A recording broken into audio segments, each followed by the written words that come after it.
Hi guys, right back here. Today we're doing a little bit of an armory update. Today we're doing the update of my Mws MWS. We're going to go as we usually do, which is internals, externals, hows and whys and who's and hows of all of my builds. So let's get into it.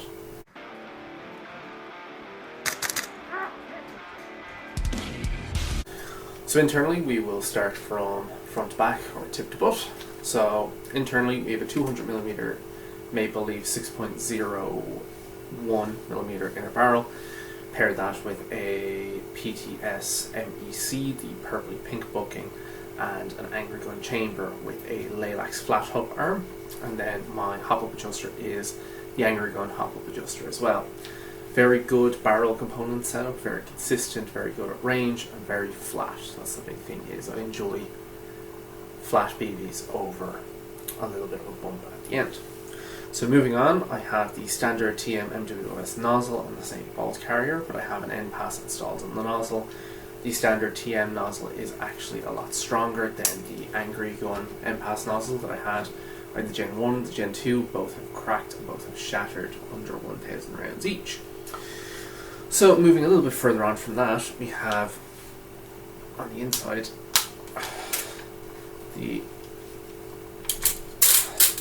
it is the PTS MEC buffer. So this is a semi-lightweight buffer. It's not as light as the stock TM one, but you can train the weight of it, so you can put these little metal weights on the inside to get a better recoil impulse. I've also found it has a lot more consistency when it comes to bolt lock and bolt hold open. So that is something that I enjoy about it as well.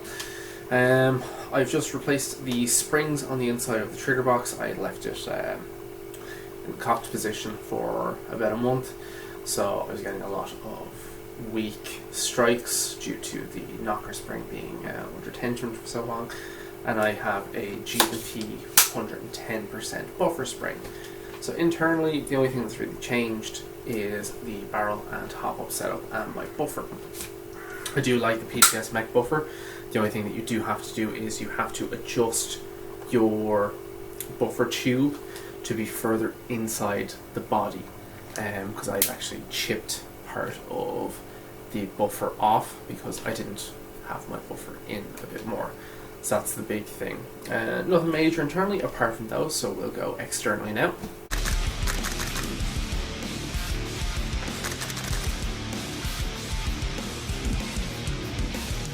Off the tip, all of our favourite parts, we have a replica Surefire 3-prong flash hider that is attached to our 8.7 inch barrel, gives it that nice Mark 18 look. We have an 8.6 inch PTS Griffin arms rail.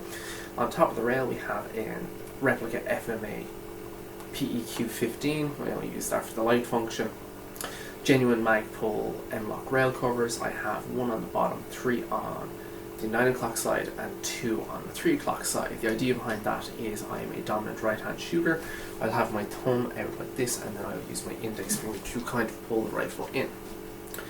We have a, I don't know what brand, AFG, very reminiscent of the Magpul one, very nice. It's a handy one because I can use both hands on my PEQ box. Further on from that, we have a Magpul QD sling point attached to my T-Rocks UK or Tac Belts UK sling in Ranger Green, very nice sling. Then further on from that, we just have a G&G Elcan Spectre. This is the 4x version. I did have an RMR adapter on it. The RMR adapter snapped off the last game, so I'm just back to using the night sights. The front sight is night sighted, rear sight isn't. The reason for the night sight is so I can see a bit better in low light conditions, and also I'm blind as fuck. On the lower receiver we have a PTS ambidextrous fire selector. So I have the short chode version and I have the big Chad version on this side for my big gorilla thumbs. We have a genuine Magpul battery assist device, or bad lever, just a handy one for reloads and for checking your bolt. GMP anti-rotation links for the looks and for not losing that lovely center pin that holds your fire support spring, or your fire, basically your firing pin spring in place, so it's a handy one. Further on from that, I have a PTS Radiant Raptor charging handle.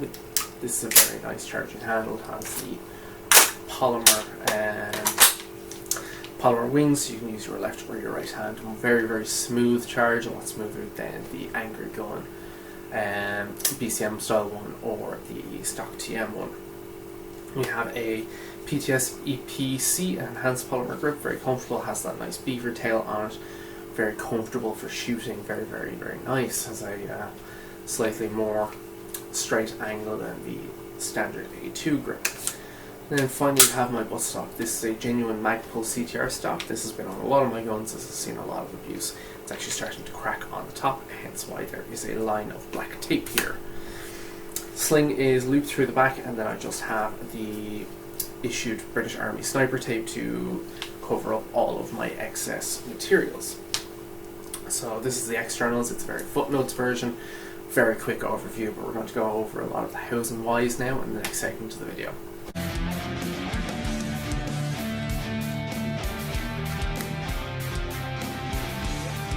So now the hows and whys.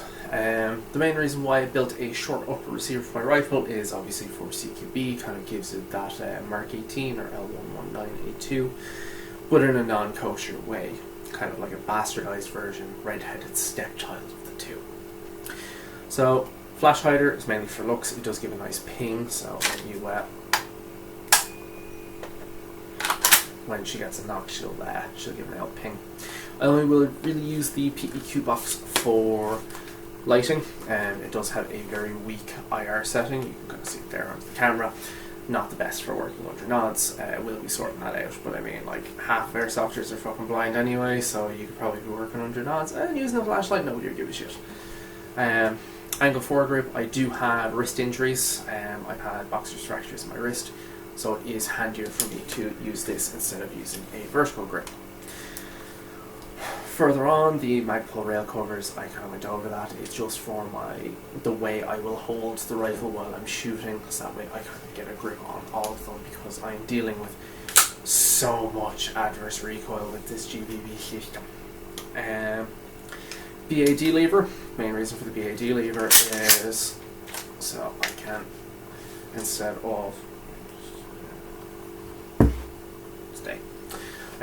hitting with my thumb, so your magazine will go in and you hit with the thumb and let that go forward. You can, in theory, put the magazine in, and as you're putting the magazine in, you can let the bolt go forward. Looks a bit handier, so you can go bam and then get back on target. Very handy piece of equipment, and also it's great for locking the bolt to the rear instead of having to do this weird so it is handier. The reason for the Elcans actually are a lot more balanced on a short rifle than on a long rifle. It looks cool as fuck as well. Very like early 2010s setup. The night sight is so in a low light environment, or if I just find it easier to shoot with a white front sight. So if somebody's too close, or it's too dark, or whatever, or I'm not looking through the power optic, I can see through the front sight, and it's a bit handier. So I took the riser off my old build of this.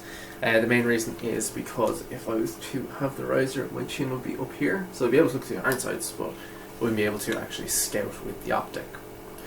The main reason why I don't have a torch on this side is I found the FMA light is a lot brighter than a lot of the commercial airsoft lights, and I kind of don't really want to invest in a high-end torch yet because I'm building a few other bits. So I would actually, this is my jack of all trades, master of none sort of setup. So I can use this in short distance, far distance. I can use this at a milsim. I can use this wherever, and it wouldn't be out of place. It has a nice sort of two-tone look as well. If you're a bit of a gun nerd or a bit of a fucking loser like me, when the Mark 18, when the actual Defense Mark 18 Riz 2 came out, they were given a new upper receiver. They weren't just given the rail system. So a lot of the soft mod teams, a lot of the SF groups at the time, they were given their new upper receiver, but their lower receiver was camoed, so it kind of is almost like an homage to it. And I've been lazy as fuck as well. And my new house, they won't let me have the guns inside the room. So that is kind of the setup. Bar that, it is, I'd say 60%. 55-60% the old MWS setup. Like, I can just swap out the upper receivers if I want, but yeah, it's my kind of redheaded stepchild of the Mark 18, and I like it. It's very comfy, very useful. So that's everything with it. Like, it's very, very simple, very, you know, it's I hate saying this, but it is like a combat rifle. It is, you know, you have your light, you have your sighting system, you have your ability to work in close distance and far distance, and it just looks cool. It's a handy one. So this has been Ryback. Thank you very much for watching my video.